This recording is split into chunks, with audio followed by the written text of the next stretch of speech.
تا به حال فکر کرده اید که چرا حیاتی ترین ماده جهان هیچ طعم، بو و رنگی ندارد؟ ما گاهی از نداشته هایمان گله می کنیم، اما در دنیای آب این نداشتنها بزرگترین دارایی ماست. اگر آب فقط یک رنگ یا طعم ساده داشت، نظم زندگی ما در تمام ابعاد به هم می ریخت. بیایید ببینیم این سادگی آب چه حکمت پیچیده‌ای پشت خود دارد. آب یک حلال بی‌نظیر است، یعنی با هر چیزی ترکیب می شود. اما خداوند آن را بی طعم آفرید. چرا؟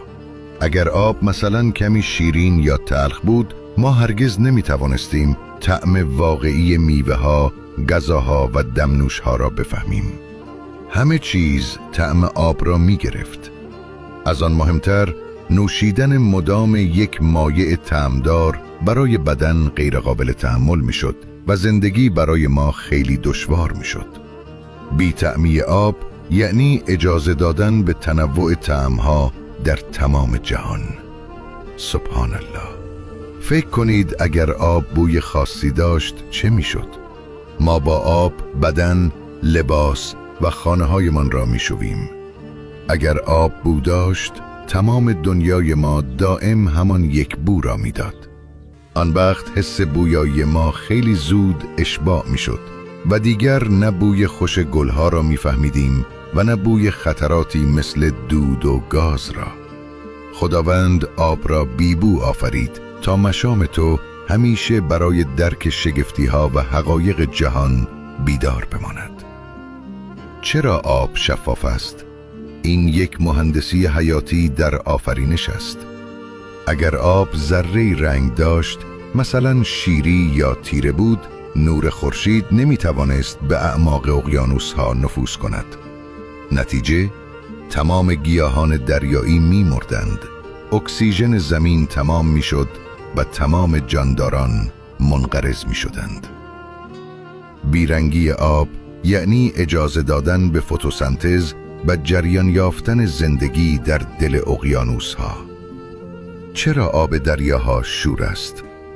اگر اقیانوس ها با این همه موجود زنده شیرین بودند، آب خیلی زود فاسد و متعفن می شد.